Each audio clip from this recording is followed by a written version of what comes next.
edition of Sports Shorts, broadcasting live from the LeBair's Hotel and Casino Studios right here in downtown Baton Rouge. My name is Joel Davis, alongside my first guest of the day, Mr. Troy LaBeouf of the Cox 4 Game of the Week and ESPN 104.5 Baton Rouge.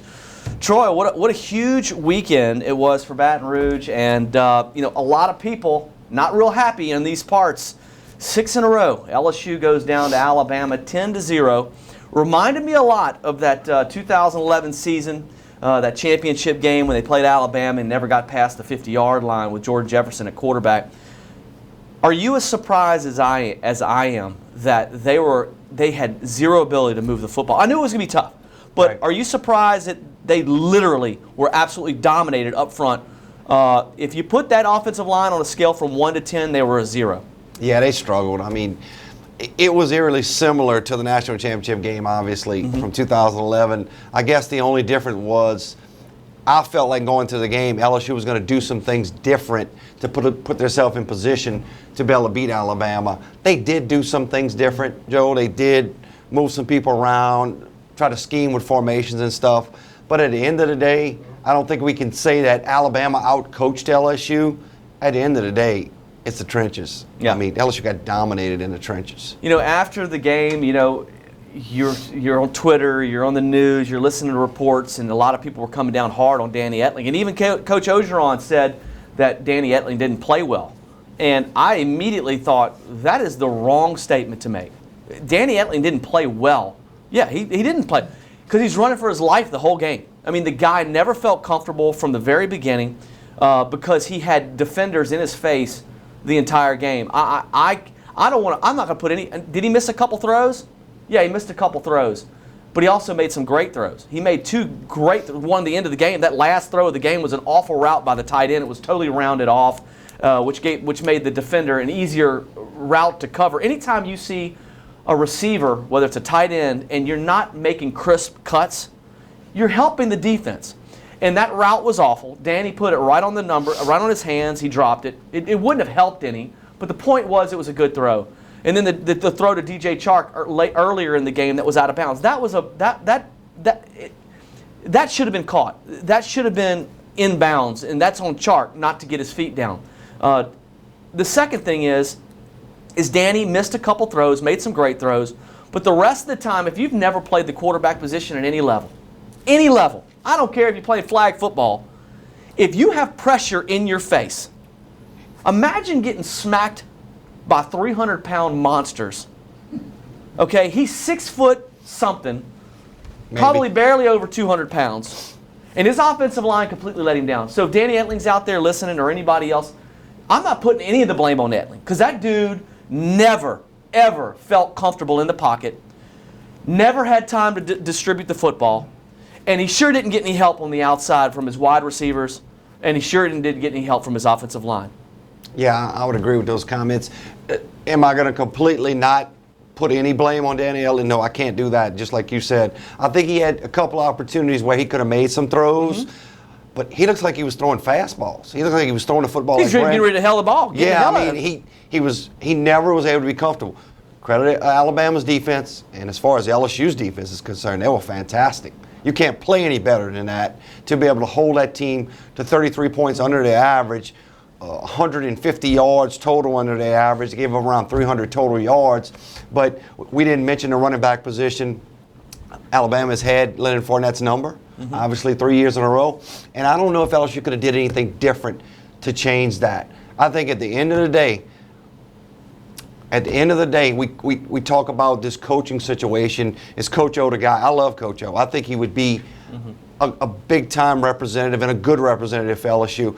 But I think at the end of the day, LSU's got to figure out a way, whether he brings somebody in as the head coach or you get a head coach in here that can do something different offensively. You're going to have to spread them out a little bit more and move the football and, dink and dunk and whatever. You're just not going to. I'll give you an example. I was watching a defensive back one play.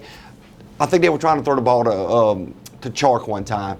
They are coached so well. He cut the receiver off. He turned his back to him. I don't know if you remember seeing that. He shut him down from getting down. It was actually Doral. Doral was running. You're right. It was Doral. Was running but I'll put a lot of that on Doral too. You got to be more physical than that. Well, you got to be more physical, and he slowed down. He slowed down, not anticipating getting the football, and then it allowed the defender to cut in front of him. I mean, it's a great technique. It's a great technique, and it worked. And Doral gave up on the route. Doral is. Let me tell you something. I want to say this right now. Every LSU football player that's on the offensive side of the football, if you were a potential NFL player, you lost a lot of money Saturday night. LSU didn't just lose the game. The players lost money. Traven Doral lost money. Posick lost money. Butte lost money. Everybody on that offense. Leonard Fournette might have lost some money. And I'm going to tell you why. Leonard missed some holes. He missed a couple holes. He missed a couple. Look, I'm not going to beat up the dude. But he will fit a system in the NFL. You better be careful when you draft Leonard Fournette. I think he's the best running back in the country under certain circumstances. Right. And when you go to the next level. I'm starting to believe that he's a one-cut runner. He's a one-cut runner. What does that mean? He needs to go to Denver. He needs to go to a team like Atlanta. He needs to go to a team where he has one. He will stretch running plays and then make one cut. Make zone reads, a zone blocking system. I'm not sure that he is the guy, because once he gets going, man, he's unbelievable. And I'm not saying that he's going to be a bad pro. Don't get me wrong. I think he's going to be a great pro in the right system. But he's also going to be, he could be a Trent Richardson, man. I'm telling you that he could go to the next level. And if he goes to the wrong team, the wrong system, you might see a guy that doesn't play well.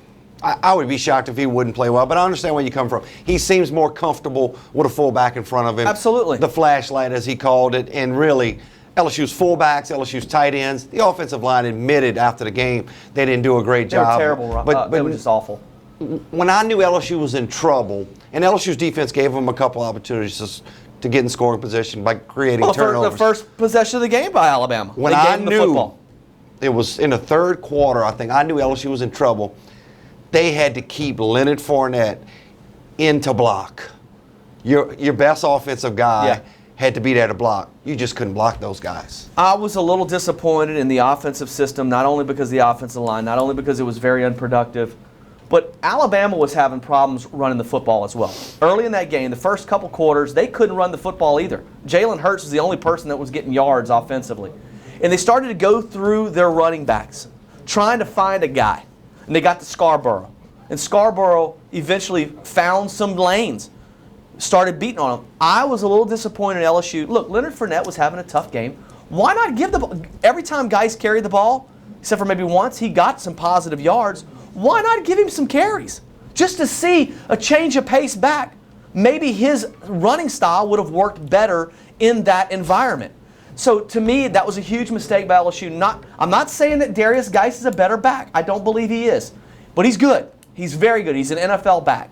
So why didn't you give him more carries? Why didn't LSU go to Darius Geis and give him more carries and see, like Alabama, their first couple of running backs weren't productive either. And they got to Scarborough, and he was productive. Why didn't LSU do that? I think to answer your question, and I agree with you, I would like to have maybe seen a little bit more of Darius Geis. But I think to answer your questions is lack of carries, they only had 50-something total plays. They were very balanced, 27-24 pass run, I think, somewhere in that range.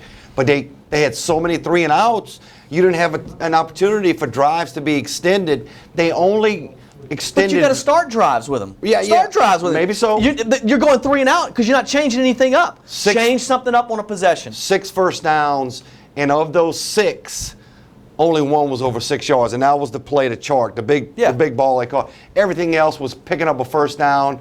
Moore picked it up twice, I think, on just a fullback lead, real quick trap play, real straight ahead. Yeah. So I wish they could have had more total plays to be able to give him the football. I'll say this about LSU's offensive game plan, and this is no shot at Coach Insminger and the rest of the staff and Coach O, whatever. The stage looked a little big. It seemed like it was big for the offense. Yeah, it was big. They had some opportunity. They had some times where they did not get out of the huddle. It was about 10 seconds. No chance for checks at the line. And I'm not blaming them. This was a big jump from the first 3 games they had. You know who made some money though, Ron? I mean, Troy. I'm usually doing the show with Ronnie. You know who made some money, Troy? Well, I do a show with you too, so I don't know why I did that. You know why? You know who made a bunch of money? A bunch of money. a lot of money. Everybody on both sides of the defense. Oh, absolutely. Everybody on the Alabama side of the football on defense, and everybody on LSU's side of the football on defense, and as well as Aranda. Aranda showed you. He showed you he's ready for the big time. His attention to detail in that game versus scouting, he was prepared for everything. So prepared. The LSU defense got a little tired in the fourth quarter. Yeah, of course. And they couldn't tackle. That's because their offense did nothing to help them. That beast of a quarterback. Oh, Jalen Hurts, yeah. Because he's not a great quarterback throwing the football. But boy, is he poised. You mentioned the stage being too big. Wasn't too big for him. He's the closest thing to Michael Vick there ever. That's a great comparison. So I was very impressed with him. And as far as Aranda versus Lane Kiffin in that game, I think Aranda won that battle. He won it. He won it for 3.5 quarters, for sure. So I mean, they got the touchdown when they needed it late in the game on a bootleg that allowed Jalen to get into space, and he scored a touchdown. A lot of people want to talk about the holes, the 3 holes that were. Yeah, I was going to bring it up. The ticky tack. I thought the personal foul on Webster on the sidelines, the freshman line, that's ticky tack. It was a foul though. Yeah, but so were the 3 holds on Jalen Hurts' touchdown run. You don't call a spearing play on Foster earlier when Danny Etling gave himself up to slide. So don't call that right there. Well, swallow the whistle. I agree with you 100%. They let those kids play in that football game. For the most part. For the most part. And there were some calls that were game changers. On that drive with Jalen Hurts, the end of the third quarter and going into the fourth, that 15-yard penalty was huge. That was a momentum changer. That kept the drive going. Where do you think that Alabama made the game a winnable game? I'll tell you where I thought the game-changing play was. Where do you think the game-changing play was? Stopping LSU twice, and this is one big part of it, stopping LSU twice after Alabama turning the football over. LSU could have grabbed momentum early on the interception. At home. On the first possession. And also, Herron pops a ball out, LSU falls on it. They have an opportunity. They get nothing out of it. They might have had a delay of game coming out of they had 1 timeout left to call. If they would have called, they didn't get the timeout. But I think those were too big. You got to get points out of that. They don't get the field goal the first time. Jamal Adams gets the interception. I'm not going to go that early because anything can happen after that, right? I think that was tremendous. LSU dominated field position in the first half. LSU's starting field position was like on the 35. Alabama's was on the 15, and LSU never took advantage of that. But I thought the biggest play of the game, there was 2 big plays, but the 2 biggest plays of the game is Alabama 3rd and 11 from their 1.5 at the half-yard line. 3rd and 11 from the half-yard line, and they pick up the first down. That was on a running play. They're basically giving up. A running play up the middle, went for 12 yards, got them out, and they then moved the ball all the way up to the 40, completely flipped the field position. If they would have held Alabama right there on 3rd and 11, 3rd and 11, keep them Troy, pinned. you're punting on your goal line. Right. Or you're punting from your goal line, up at the back of the goal line. You're going to get the ball 40-yard line, somewhere on the 50, the worst case scenario, the 50-yard line. And in that environment, with all that, no telling what could have happened with that punter. It could have been blocked. I thought that was a huge, huge play. And then at the end of the game, 2nd and 11, second and somewhere on the 5-yard line, the throw to the tight end that was wide open. Completely befuddled our defense. It was an out and up by the tight end, squeaks out from the slot position, and picking up the first down there. Those are the 2 plays I thought that LSU let Alabama off the hook. And that goes to show you right there. You talked about how close it is with 2 plays, because LSU, they could play another 10 quarters and not score against Alabama. Right. You have to be perfect. Yeah. Almost perfect.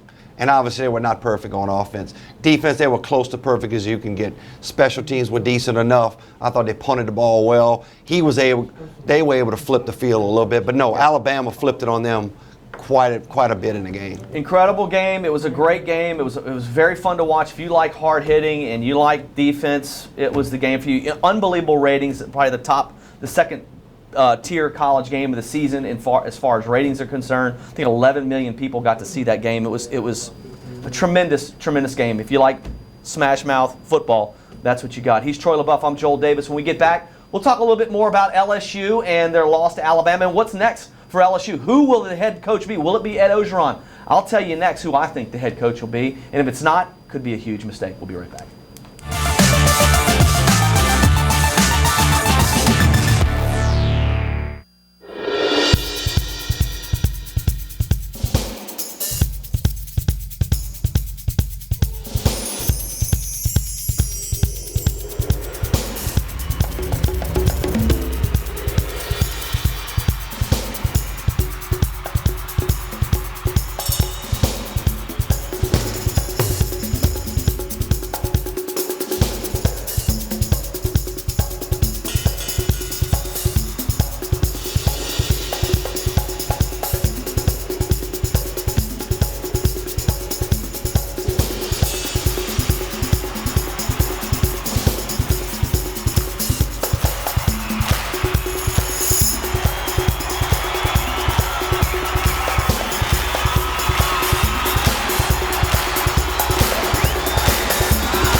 Furniture Company is your furniture destination for timeless designs handcrafted by artisans from around the globe. Wooden Haven Furniture Company has furniture that can change or just accent your world at home. Wooden Haven Furniture Company.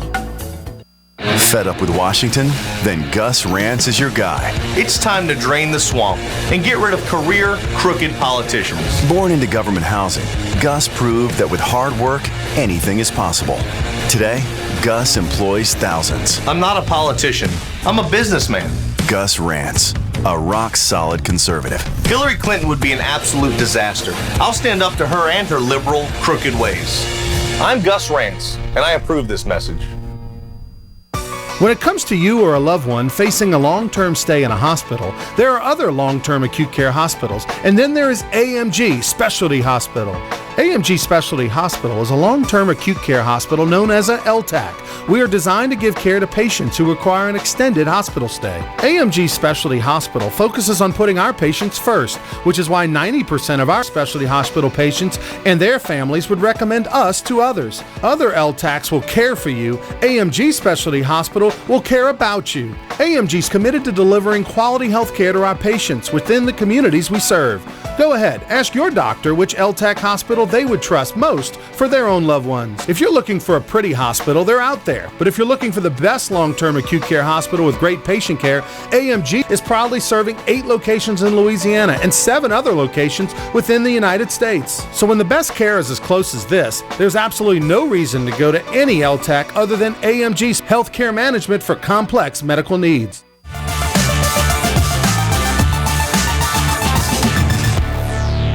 Back to Sports Shorts, broadcasting live in the LeBair's Hotel and Casino Studios here in downtown Baton Rouge. Joel Davis visiting with Troy LaBeouf of the Cox 4 Game of the Week and 104.5 ESPN Baton Rouge. Talking a little LSU. We'll talk a little bit more about LSU, and then we'll move on to talk about the New Orleans Saints and the LHSAA and the playoff brackets that just came out. Let's go ahead and finish up with LSU. I know how you feel. I know how I feel.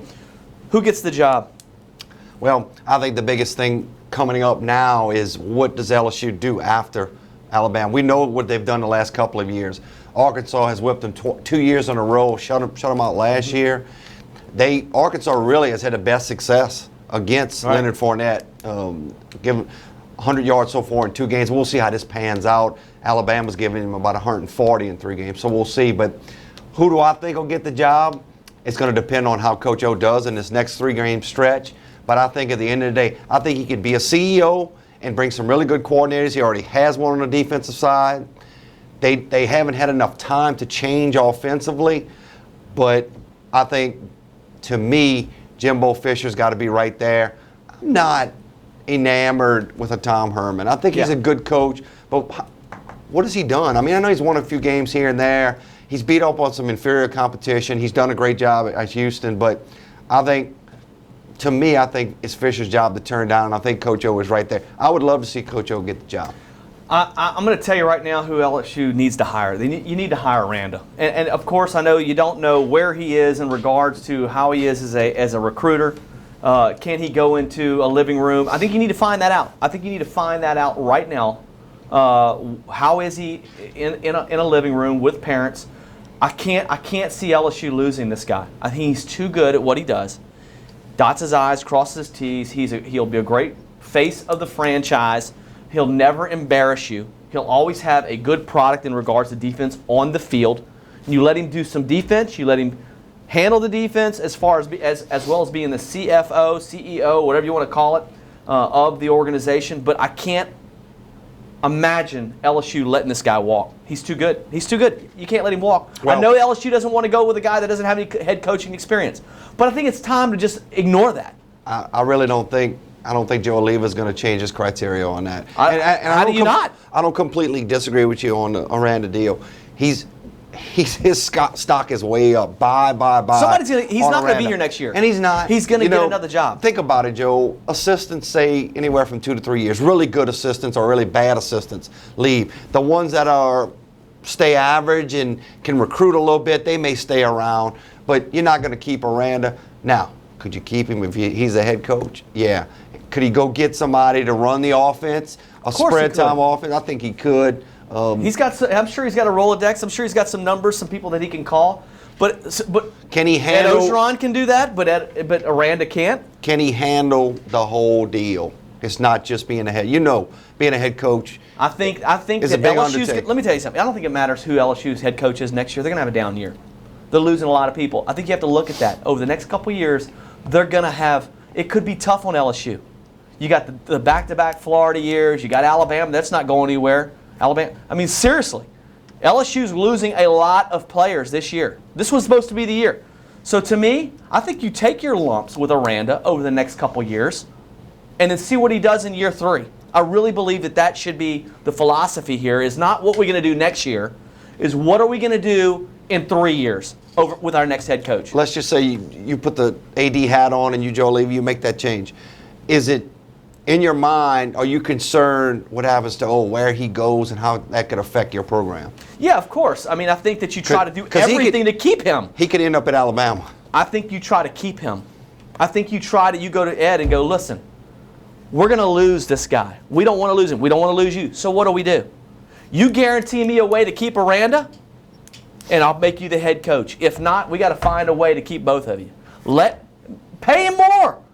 They got the money. Pay Ed Ogeron, co-head coach, whatever. Let him run that for you. Pay Aranda $4 million to run your defense. I don't know what you got to do, but you got to keep that guy. That's the point. Whether it's money or whatever, you cannot lose. Because somebody like Houston, who's going to lose Tom Herman, who do you think they're going to call Aranda? That's the type of program that's going to call him. They're going to get him and you're going to lose him, and then you're going to have to go hire him. What are you going to do? Go hire him 3 years from now when this next coach doesn't pan out? Because the next 3 years are going to be crappy at LSU anyway, I'm telling you. LSU's got to obviously be real careful. We all saw what happened with Tennessee's situation. They're thin ice right now. It's a big decision they're going to make right now. I don't know how interested Jimbo Fisher is in this job. I would assume he is. He's had a tough season in Florida State. He's got ties here. I know he's got some situation with his family that's got to be taken care of with his son and everything. Well, Jimbo Fisher hasn't had the greatest year either. He hasn't. He's developed quarterbacks. Boy, that Francois kid is unbelievable. But, they're not winning. They're not. And he may be looking for a change. Florida State may be looking. Let me tell you, he looks tired, man. Yeah. Every time I see him on the sideline for Florida State, he looks exhausted. He looks unshaved, unshaven, whatever you want to call it, unshaved. He looks tired. That guy looks exhausted. And I don't know if it's Florida State or it's the job. Is it a red flag, and you and I both know this, we cover sports for a long time, is it a red flag that Fisher has not gotten some type of extension added to his contract right now? Usually that happens, right? I'd be happy with him at LSU, but there's no way that he's going to come in and you're going to keep Aranda. Aranda's going to go, and I think Aranda is he is the next. Imagine how good that guy's going to be in 5 years, 5 or 6 more years. He's young. Imagine where that guy's going to be in 10 years as far as a defensive mind. He's always going to be on the cusp of something new. He's what you want. His mind defensively is what you want offensive mind, like a Tom Herman, someone that's doing some things that are different. Is he a mini Nick Saban? I was going to say, why not? He's got that demeanor about him, you know? Nick's not an offensive guy, right? But he's smart enough to know I got to hire a good offensive go get a guy. Nick's already got his replacement for Lane Kiffin if he leaves. Sark's on staff already as an offensive analyst. Nick's a step ahead of everybody. Could this guy be him? I mean, you bring up a valid point. I mean, maybe you go to Rand and say, listen, we need to keep you on staff for 2 or 3 more years. Let's see where we go. We need more experience with you. 1 year is not telling us enough, but we believe you're the future at LSU. We believe you're the next guy. Give us 3, give us 4, give us 5 years in this program. Let's build a program, and then once the next guy, I don't know how you do that without ticking him off, because somebody's going to offer him a head coaching job. But at that point, the head coaching job and money, if you can cover the money aspect, I think that he would not worry about a head coaching job. Stay at LSU, build up that resume, dominate, maybe get a national championship the next few years, work under somebody else. But whoever you hire, you got to look at him and go, hey, you all right with this guy? Because he's not going anywhere. We're going to pay him $3 million I think to be our defensive coordinator. Joe Oliva's got a huge decision. Where does he go? And he's going to be getting some influence from the big money backers. There's no question right there, Board of Regents, what have you. But this is a huge situation right now. He's got to make the right hire, or else you could be set back years. It's a big decision to make, no question, and we'll see what happens. I truly believe you got to find a way to keep Aranda on staff, and if you have to give him the head coaching job, you got to give it to him. I'm not saying you do that, but I'm on the outside looking in, seeing a great prospect. This is kind of like you're at the high school game and you see the 6'4", 210-pound quarterback slinging it, and he's unbelievable, and you're recruiting him. You can't afford to lose him. This guy can take your franchise to a whole nother level, and Aranda is that guy. Ed Ogeron, if he gets the gig, you got to find a way to keep that other guy. It's kind of like Les Miles. Les Miles hung around for 10 years because he did a great job with defensive coordinators. I think you got John a better Chavis. shot. I think you got a better shot to keep Aranda if I was the head coach on the other way around. Maybe so. Maybe so. I think Ed Ogeron will be. But you saw he hates USC right now because they kind of stabbed him in the back. Country club. Country club. We'll see. You got some few games left to see how Ed Ogeron does over the next few weeks. It may be a moot point for Ed unless he wins out. I think he has to win out to get that job. He's Troy LaBeouf. Where can they find you, buddy? On Twitter, at Troy LaBeouf. Tailgate show every Wednesday night from 7 to 8 with Chad LaBorde and myself. We'll have some good guests again this week. We'll be at Gaston's Pub in Donaldsonville. And you and I coming up. Yep. Playoffs, Friday night's game to be determined, but it should be a real fun, fantastic playoff games coming up. No question. Select and non-select. Appreciate you, Troy. Troy LaBeouf. Check him out on ESPN Radio in the Cox 4 game of the week.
Attention, Ascension, the stick has come to the Ville. Red Stick Sports has opened in Prairieville in the former Tiger Bait Sports location on Airline Highway across the street from Frank's next door to Abear Guns. And with that comes team uniforms and equipment you've been wanting. All the names are here too. Nike, Russell, Under Armour, Wilson, Mizuno, Adidas, Easton, Rawlings, Marucci, and Louisville Slugger. All you need to succeed awaits you at the new Red Stick Sports in Prairieville. Wooden Haven Furniture Company is your furniture destination for timeless designs handcrafted by artisans from around the globe. Wooden Haven Furniture Company has furniture that can change or just accent your world at home. Wooden Haven Furniture Company. Fed up with Washington? Then Gus Rantz is your guy. It's time to drain the swamp and get rid of career, crooked politicians. Born into government housing, Gus proved that with hard work, anything is possible. Today, Gus employs thousands. I'm not a politician. I'm a businessman. Gus Rantz, a rock-solid conservative. Hillary Clinton would be an absolute disaster. I'll stand up to her and her liberal, crooked ways.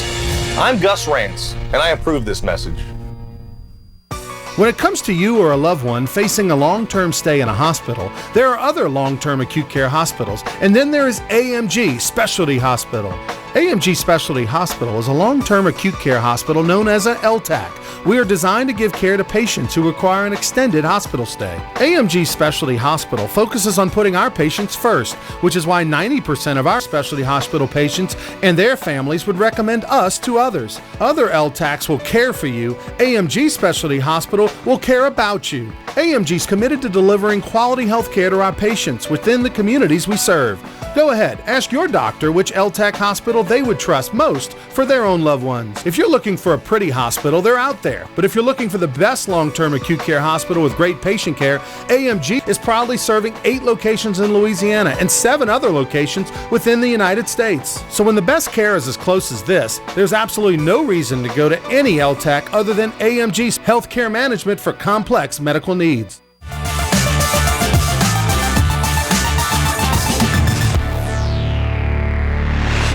And welcome back to Sports Shorts, broadcasting live from the LeBarish Hotel and Casino Studios, downtown Baton Rouge. I want to thank Troy LaBeouf for sitting in with us for 30 minutes and giving us a little update on LSU and the world of sports. Of course, you can catch him on ESPN on Wednesdays and every Friday night on the Cox 4 Game of the Week. With me now is Henry Hayes. Henry, some things may be coming down the pipeline. We don't know yet, but you're an NBA insider. All right, and there might be some things coming. Anything new on the horizon maybe for you? Just it's basketball season. Which means for guys like me, it's like Christmas. Okay, well, what I was trying to get to is these Pelicans. I know they're on their way to a championship. They look so good out there. Man, what's going on? I am disgusted by Dell Demps, and Gentry is clearly not the guy. I want you to give me, for the guy that doesn't understand basketball, what the frick are they doing? Well, they're not doing a lot of winning yet, that's for sure. They've gotten off to about as poor a start as you could have. Mm-hmm. The only silver lining is that Davis is playing and he's not hurt. Okay. That could be worse. And he's playing at a very high level. It's a little like the Saints with Drew Brees. You know, the Saints are playing better lately, but for them to win, Brees has got to be almost perfect. Well, Davis has got to be perfect and then some for this team to win. One, I've always said this since they've been in the league, in New Orleans, look, Memphis, San Antonio, Houston, and Dallas. Those are good teams in that division, so there's no easy out. Now, that's no excuse, but that's 16 games of their 82-game regular season are against those guys. Right.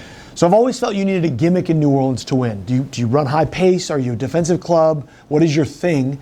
And I think that was the original idea in hiring Gentry, go score a bunch of points. System hadn't really worked.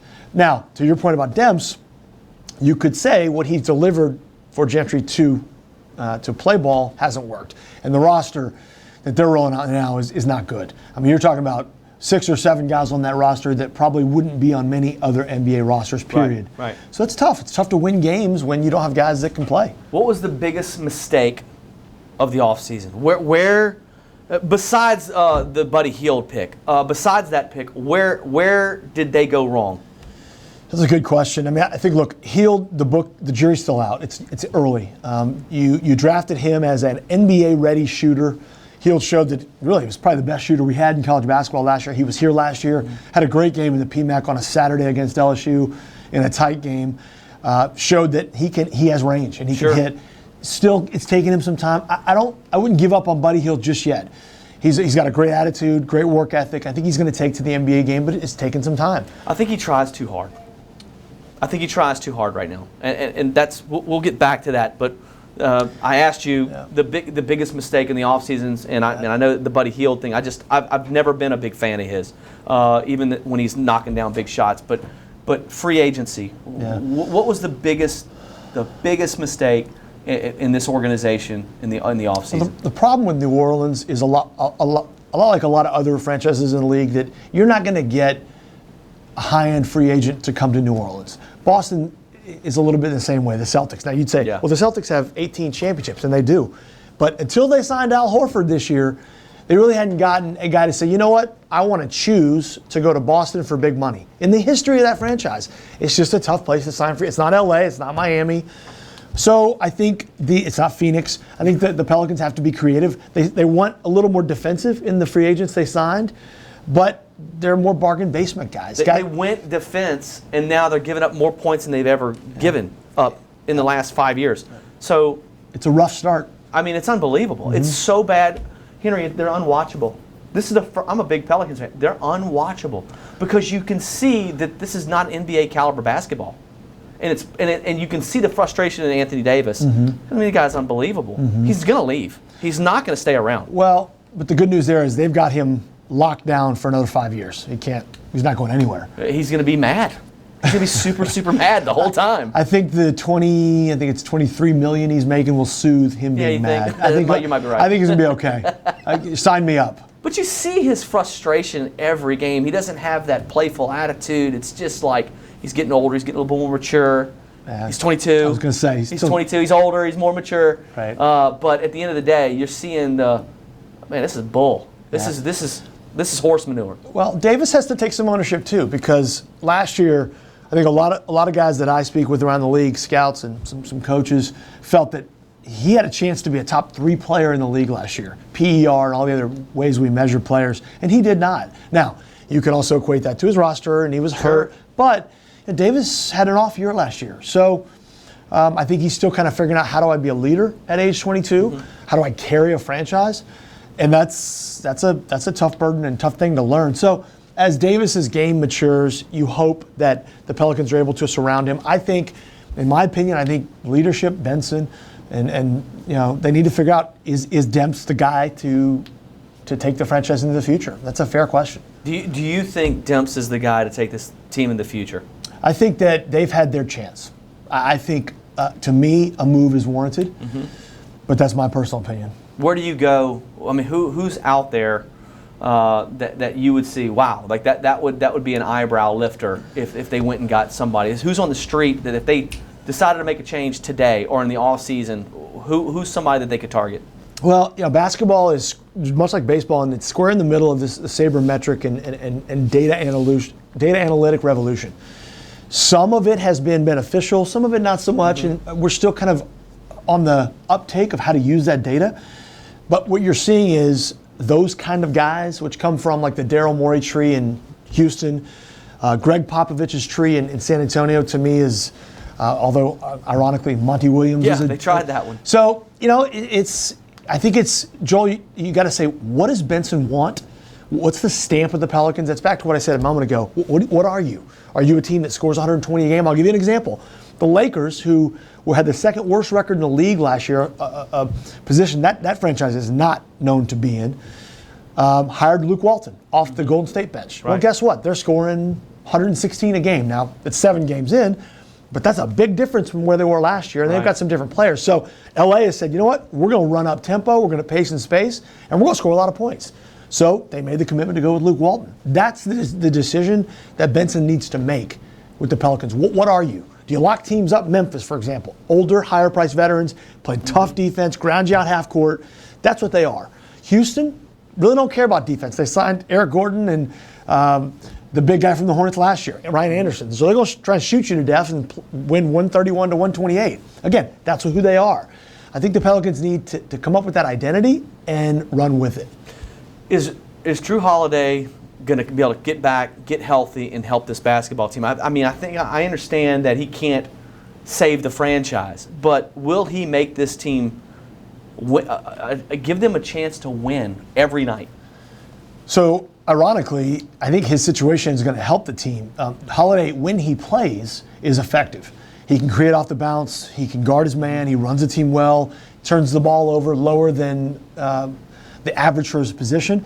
But he gets dinged up. He can't stay on the floor. Right. So in a strange way, this time off where he's helping his wife at home may, I think, be a blessing for the Pelicans.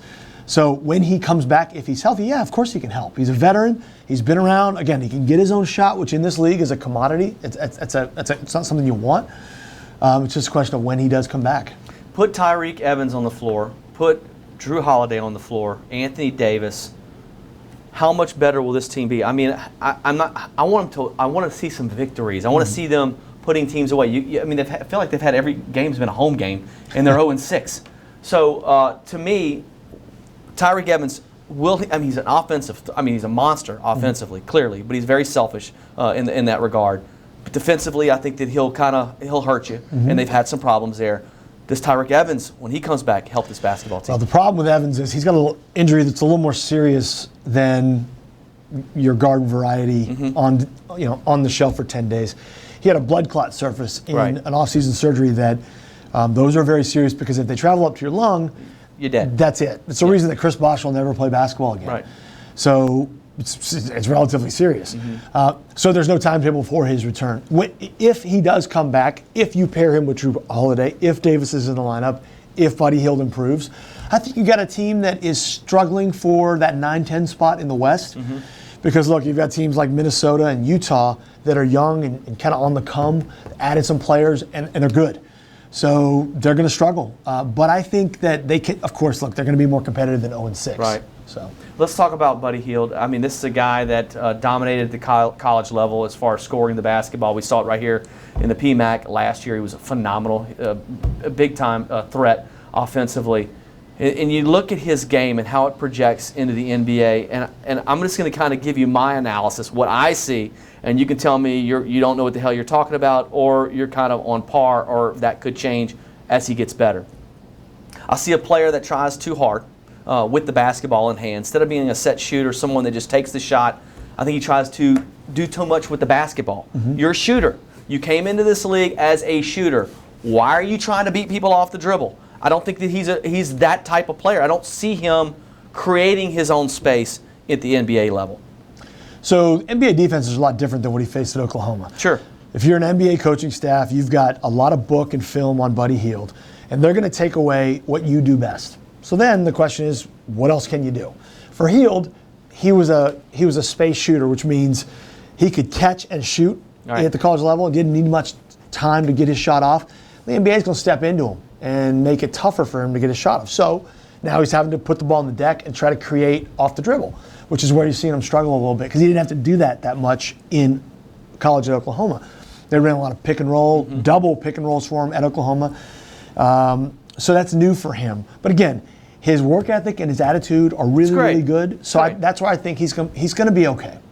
Why can't the coaching staff? You just said he's great in space. I watch the NBA every night. I see guys with wide open shots all the time. All the time. The guys wide open on the wing, wide open at the key. There's guys wide open with shots every night in the NBA. Why can't this team put him in that situation? Why can't they do an offense that will create space for that dude so his game can translate now, rather than letting them scout? Let's scout him back. Right. This is what we're doing. We're getting defenders in his face. Let's scheme to where Buddy is sitting on the wing wide open. Why can't this organization do that? Because they've been relatively easy to defend. With that roster on the floor, oftentimes 3 to 4 of the guys on the floor, you don't have to defend them. Well, you're not really worried. You don't have to double for sure. Right. So you play tighter passing lanes, and it's tougher for guys like Hield and Davis to get there, which is more amazing that Anthony Davis is doing what he's doing. It is incredible. Because if I'm guarding the Pelicans, we're going to have three guys that are choking Davis's lanes and give help to him and make things tough for him, and he's still getting his. Where is that guy going to be when he's 25? I know he'll be in New Orleans, but as a player, what else can he add to his game?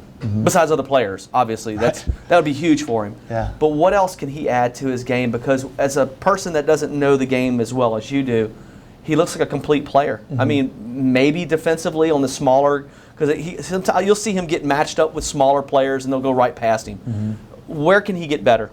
Well, so about a year and a half ago, you saw him extend his range. So you have to go guard him at 24 feet now, because he'll make a 3 on you, which at his size is amazing. So that's a big part of his game that he added. He can take on a low block. He's good mid-range, great free throw shooter.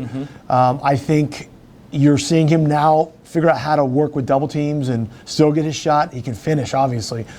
I think weak side defend rotations, he could probably get a little bit better at. And then I think it's the leadership piece.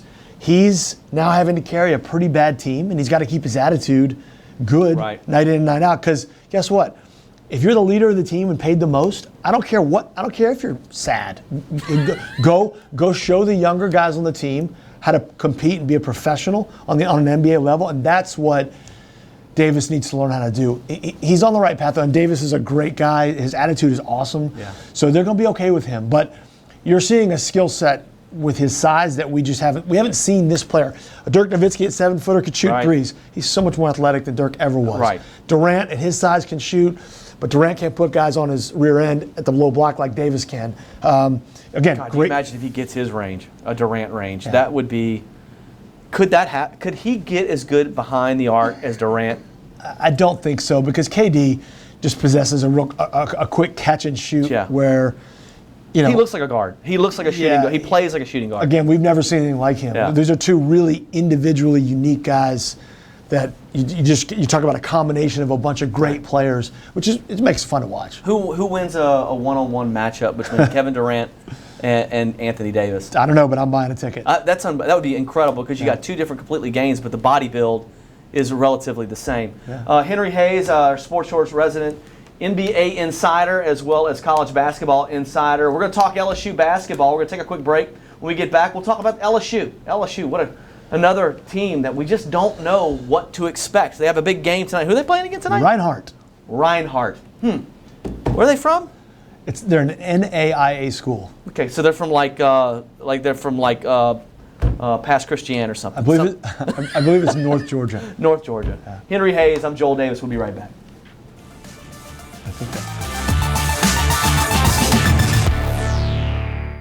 When it comes to you or a loved one facing a long-term stay in a hospital, there are other long-term acute care hospitals, and then there is AMG Specialty Hospital.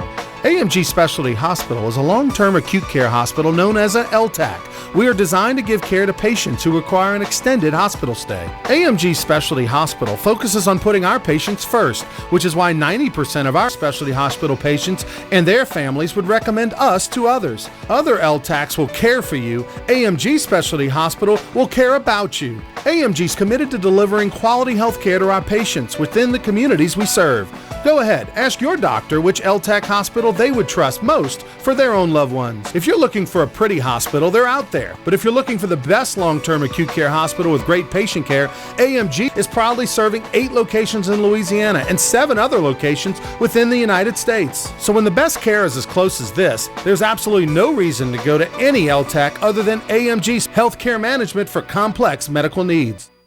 Attention, Ascension, the stick has come to the Ville.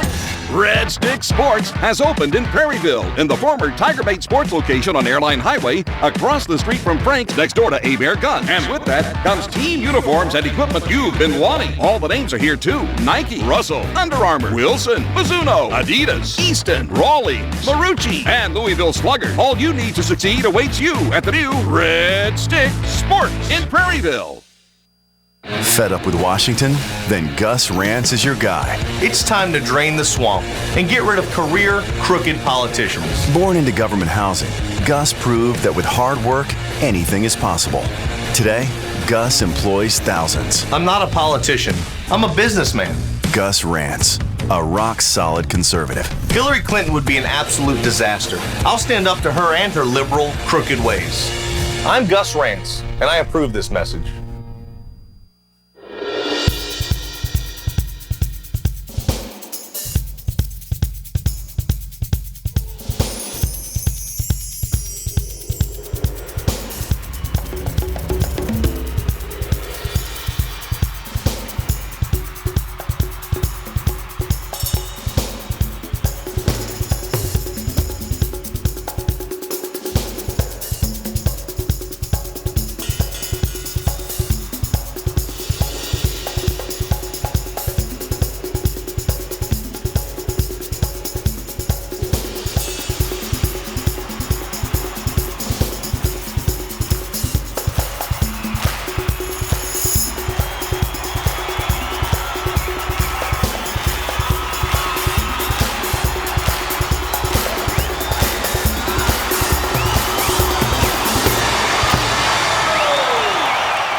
And welcome back to Sports Shorts, broadcasting live from the LeBaron Hotel and Casino Studios in downtown Baton Rouge. Got about 7.5 minutes left. We want to talk about the LSU basketball team with Henry Hayes.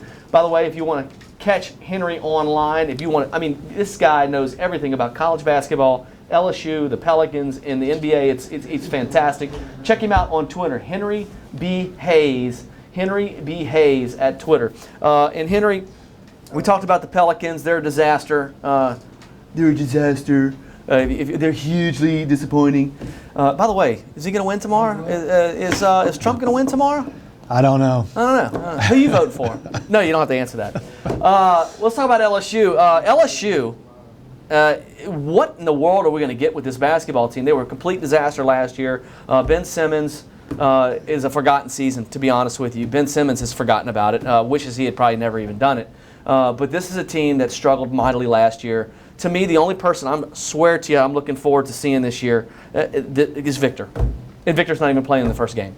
First few games, he's not even playing. That's the guy, to me, that I'm most looking forward to playing and see playing. I think that you're going to be pleasantly surprised. Okay, all right. I think that, this team, I think they're going to have a new identity and a new culture. I think, obviously, the chemistry is going to be a big deal because that's any basketball team, right? But there's a couple bright spots, a couple kids that I think fans will enjoy watching, a couple Baton Rouge names, Skylar Mays and Wade Sims. Obviously, Wade Sims is the son of Wayne Sims, number 44 for the Tigers in the late 80s that could stroke that mid-range jumper. I can still see him shooting his jump shot in the PMAC, and is a very accomplished player for the Tigers. His son is very good too, about almost 6'7", can shoot it. Played here at U-High. And then Skylar Mays is a big point guard, a 6'4", physical, athletically gifted point guard who can play that spot. LSU hasn't had that size at that position in a while. Yeah, you got to go way back to have an athletic point. And I think, Antonio Blakeney showed last year he could score in this league. He's going to be dynamite. He's going to be. I know what we're going to get with him. He's going to be very flashy. He's going to make a lot of big plays. Don't forget about Brandon Sampson either. Again, a local kid who last year, first game, scored 18 points. And can get his shot behind the line, has some athleticism to his game. And one year under his belt, I think Sampson's going to do some good things this year. And then the X factor that a lot of Victor. Craig Victor is going to be solid. Duop Reith. Well, really? Yeah. So last year, I think some of the defensive breakdowns happened because, 2 years ago you had Jordan Mickey and Jarrell Martin at 6'10 and 6'11 at the rim. Mickey was as good a shot blocker as they've had since Shaq was here. And he's gone, and it showed. You got good lanes to the rim last year. This year, Reith can be that rim protector and let you play a little more extensive defense in the passing lanes to let your active and athletic guards go guard somebody. So that's going to make a difference, and I think that Reith will have an impact, and you're going to see him add some value. Give me a scouting report on Antonio Blakeney. If you had to describe him to somebody that's never seen him, and talk about his game and how it projects to the next level, because I think he's a superstar. Yeah, Blakeney's an athletic two-guard, good size to his game, great vertical. Can get his own shot, has a variety of ways he can score on you, right hand, left hand. Don't need to screen for the ball a lot. He can get his shot off the bounce. Athleticism is a part of his game. I think last year we saw him make some big shots in some pretty big games, so he's not afraid to step into the moment. And this year he'll be counted on more, I think, as a scorer. I think he'll also be counted on to continue to play good team defense. I think in the next level, you're looking at a guy that, again, play that athletic too. I think he's kind of probably capped out in terms of his height. Right. But today's NBA game is pace and space, drive and kick. So I think he can do all that. Your bigs can shoot those. So when you can put a guy like that in a pick and roll with a big that can shoot it, you force the defense to make choices. So you're gonna switch a screen. You're gonna try and hedge a screen. And Blakeney puts you in those kind of situations. So he's a guy with a lot of upside. He is such a fun player to watch. I don't know why I like Craig Victor so much. I just think he's a pounder. He's that guy that's going to go get you the dirty. He's going to go do the dirty work inside. He's going to get those rebounds. He can finish if he needs to. Give me a scouting report on Victor. Yeah, Victor's a guy you root for as an old school basketball guy. That's probably why I like him so much. Well, A, he's from New Orleans, so we like our own. B, you don't get many guys who can put their feet on the low block, call for the basketball, and go to work. Yep. These days, your bigs are rail thin and they want to go shoot at 20 feet. Right. So if you got a guy that knows how to use his backside, positioning, which is so important, right. Wayne Sims knew how to do that. You can then command the ball, and the problem is not a lot of college basketball teams are geared to guard those guys. So you're going to have to send help, and all of a sudden you've got some mismatches and some passing lanes. Right. Craig Victor knows how to use an up fake, so he'll get you up off your feet and score on you, so you have some and one opportunities. And he's a tough guy. He will rebound, he'll set screens, he'll get on the floor. And people forget he got to LSU, I think 8 games in last year, so had kind of didn't really have a training camp, so to speak. He got thrown in the fire. So I think this year, with the summer and spring under his belt, full August, fall work period, that he's going to be better. He'll be better. He's going to be important for this team because not a lot of college basketball teams have that. Right. Talk about Johnny Jones. Johnny Jones, a lot of people just love Johnny Jones, but a lot of people are over Johnny Jones because he just never not taking that next step. You go to the NCAA tournament and you don't go, and it's like, does this team under Johnny Jones go to an NCAA tournament, and do they win a game in the NCAA tournament? Yeah, so I think Johnny, a couple things. Johnny's an LSU guy. Of course. Johnny's at his dream job. He's a purple and gold through and through. He's like Ed Ogeron. Played for the Tigers, and if you again, an old school LSU guy like me, you root for those guys, right? Because they're one of us. Right. And I think if you look at the program when Johnny got here, I think you've seen marked improvement, and I think he's still putting his stamp on what the Tigers do. They were selected, I think, 12th to 14th at Media Days, so I think they're going to surprise some folks. I don't think that's where they'll finish, and I think this team's going to be better than most people think. Really looking forward to this season. We're out of time. We got about 30 seconds left to go in the show. Henry B. Hayes. Check him out on Twitter. Henry B. Hayes. Hopefully there'll be some huge announcements coming soon on Henry B. Hayes. This guy's tremendous at what he does. His knowledge is beyond belief. Been doing sports shorts for a long time, but want to thank you for always coming on our show. Sure. And hopefully we can have you more and more and more. Don't go missing on us. It's basketball season. Big fan. Look for LSU to do better based on Henry. He's saying they're going to do better. They can't do any worse. They can't do any worse than what they had last year. Check him out on Twitter, Henry B. Hayes. Also want to thank Troy LaBeouf for stopping by. Did a great job. You can check him out on ESPN 104.5 Baton Rouge and also on the Cox 4 Game of the Week. I'm Joel Davis. Until next week, we'll see you later.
Friends, family, and community in surrounding parishes who have lost vehicles due to the flood. North American Auto Group is here to help. We have discounted over 400 pre-owned vehicles with no water damage. In addition, we have lenders offering disaster relief financing programs. We will also help you with your insurance and GAP claims. Shop online at NorthAmericanAutoGroup.com or visit us at one of our 4 locations in Baton Rouge and Gonzales. North American Auto Group. We make it easy.